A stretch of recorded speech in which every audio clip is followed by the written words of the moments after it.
MRecktv. This MRecktv content is sponsored by God Dog, the brand you and your pet can trust. You can get the merch at teesprings.com/stores/GOD-DOG. God Dog available now in high quality fabric. The merchandise is available in all colors and sizes. So tell a friend to tell a friend.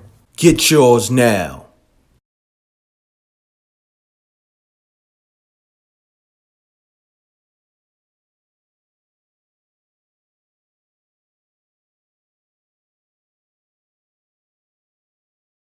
Peace, worlds, M.Reck for MRecktv. I got a special guest in the building. My brother, could you please let the people know who you be? I know who you be, but just let them know, just in case. You already know this DJ Jelly, the stamp approval, A-Town icon. You already know. Facts. Facts. Like you said, A-Town icon. Atlanta, GA. Salute, my brother. So, how did you come with the name DJ Jelly? Where'd that come from, fam? Man, that's just when Cool J came out with Jelly Bean, that was just something that was easy to use on the cut, and man, that's there it is. Right? I was in St. Louis high school using that, cutting that up. Gotcha. Yeah. Gotcha. Now, let me ask you something, because a lot of people got the DJ name in front of their name, but they don't really DJ. Right. You've been doing this a long time. Yeah. So you came from the era where you had to really DJ, mix, blend, cuts, and all that. So do you still do that in your set? Yeah, of course. That ain't going nowhere. That's that's in my DNA. Of course. That's the beauty of the art form. This is part of hip hop. Period. It's just an art form. I'm not one of them old heads that was like, one, where I didn't want to mess with technology. It took me a little time. And two, I didn't get technology and say, well, I'm on cruise control. I'm good. I didn't get all off into that. I still like to sweat, work out when I'm DJing. Love it. It's therapeutic. Yes, sir. Yeah. Yes, sir. Now, with a town like ATL, I would say you was down there before ATL was really big on the scene. Right. Explain to me, or give people a picture of you being down there early before everybody was jacking Atlanta. Like what the scene was back then when you first was the scene was what everybody had gotten excited about over the decades to be. It was people party here. It was easy going. There were a lot of trees. It wasn't as much construction. And it's still not much compared to New York, but everybody partied. The music was different. The strip club scene was really cracking. The strip club scene that was the radio of Atlanta. That was the streets came to the strip club. That was the golf, where people play golf. That's what they did in Atlanta. All the street folks came to the strip club. You heard all the music, you saw all the beautiful women. People spent a lot of money, so it was festive in that. It was that real culture then. It was strictly based on that street and that stripping culture, and all the music came right through that. All the fashion. That was really our radio at that time, because hip hop radio wasn't big in the early 90s. Facts. Now, I would say Atlanta definitely opened up the strip club scene, like just because now, well, before the Corona hit, New York was on that for the last, I say 6 or 7 years, but Atlanta been on that type of vibe, whereas the records was being broken in the strip club.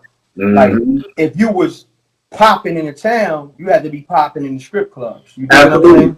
Absolutely. Being that the COVID hit hard, hit everybody, the world, and being that Atlanta, I want to say, whole scene was based upon the strip club. So what's going on right now currently? Well, I think in the last 6-7 years, the strip club scene is still important, but the last 6-7 years it kind of got broken up because then radio became so dominant in Atlanta in this market, and of course internet. So now you got these outlets. Before, back in the days, we just didn't have all that going on.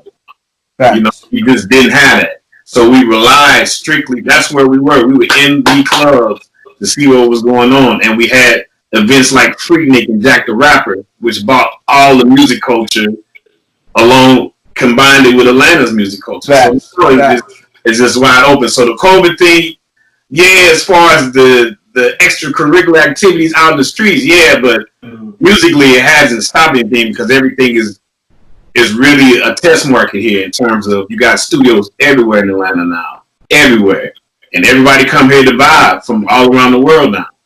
So we, you know, the strip club scene isn't as prominent in the decisions of the music anymore. Got you. Now, it's important, but it isn't dominant as it was. Got you. I want to ask you about your relationships. Let's talk about the Dungeon family. Like, how did you link with them? I mean, Dungeon family, they basically, you know, early 90s, when, you know, me and MC Assault, that's who I started the mixtape stuff with. We were cracking in the early 90s. So, you know, I came across like Dre and them in the flea market because the swap meet, people call swap meets or whatever. They came across me one time. They was like, "Hey man, we want you to go on tour with us." And at the time, in the early 90s, I was basically like, "Man, we gonna start this new label, which was Big Boom Records." I was like, "Man, I wouldn't mind getting down with you, but I can't because that's where my time was to." When I was straight up, and we started the mixtape scene. We were running the streets as far as the music also because of the mixtape. Radio wasn't dominant, but we were. We basically put out the music that was to the other streets. So I kind of met Dre through that. But then early in mid 90s, when Hot came, the hip hop radio station, I got a job there. And at the same time, I ended up becoming the first tour DJ for Goody Mob. So that's when the relationship really started in the early 90s, 95, really started coming in. But let me roll back a little bit to 93. When I was on V103, I had a mix show. And I started breaking a lot of the outkast music. I was one of the first DJs to really start playing on a large scale. So back then, you know, it was all about Dr. Dre and all them. I started really playing outkast, all the outkast music. So 95, I got with the Goody Mob and went on tour with them for a year. So that's how I started really getting down, going to the dungeon, Rico basement, listening to the music, and just really saying, wow, how incredible it is, you know, like being a fly on the wall. Basically, that's what I was. Because we had the count, but, you know, I was kicking it with the Dungeon family just through the Goody Mob movement. Got you. And then, of course, I was always breaking the music. When I got the Hot, Gray and Gip bought me elevators. Like, Jelly wants to play this. And it's like monster record. Yeah, I forgot which weekend it was, a Memorial Day weekend or something, and I was just playing it back to back in the mix. I almost got fired. L.A.Reid called up to the program director, was like, "What is he playing? Why is he playing it?" Because it wasn't. They gave me a test press, and it wasn't supposed to be played. And this is L.A.Reid before he was at Def Jam. This is L.A.Reid when this is L.A.Reid LaFace Records, which was one of the first major labels during this hip hop era in the 90s that just dominated. And he was hot because, you know, they wasn't supposed to put out the music yet. Because they trying to put the marketing and, you know, how they going to plan the record release. You know, Gip and Dre just came, 3000 came, was like, yo, we need to play it. I was like, no. You know. So L.A.Reid called up the program director? He was like, man, is he doing? Wow. Program director had my back. Shout out to Steve Hegwood. He had my back. So there it is. You know what I'm saying? I played it, man, back to back. I was on probably at 4. I played it like 30 minutes here. I played 30 minutes there. I just kept just rolling. It was different, but it was cool though. I was like, man, this wow. Yeah, that was a huge record too. Huge record. This is before Luda played any of them. Because, you know, Luda had his own show, him and Poon Day. And they get the credit, but I was really banging it hard that weekend.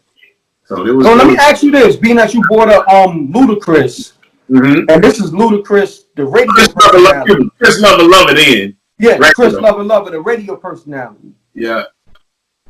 What was your relationship with him during that time? This MRecktv content is sponsored by God Dog, the brand you and your pet can trust. You can get the merch at teesprings.com/stores/GOD-DOG. God Dog available now in high quality fabric. The merchandise is available in all colors and sizes. So tell a friend to tell a friend. Get yours now.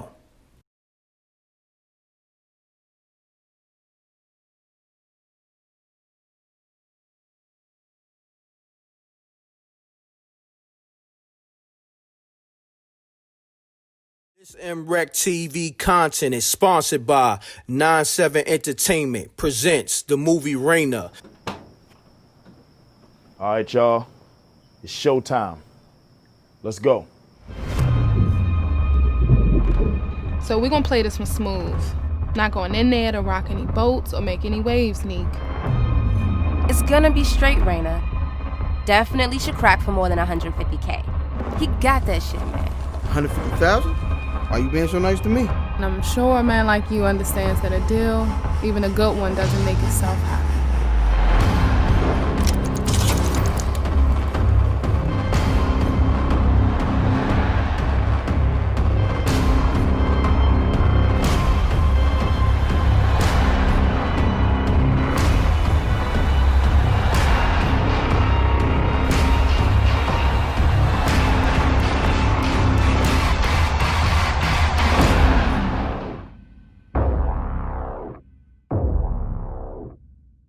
Know you're the plug and such. You a joke's bound to happen if you slipping or you lacking. I'm gripping on the matching, ready for the action. Shots to make you break dance and have you do a backspin. I got more kicks than karate flicks.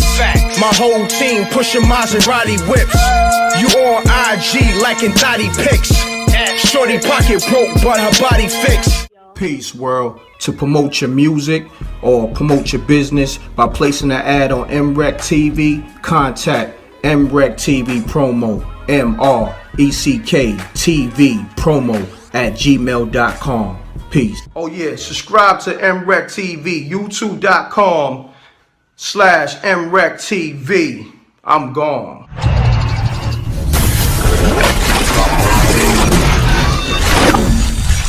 MRecktv. It's got a music.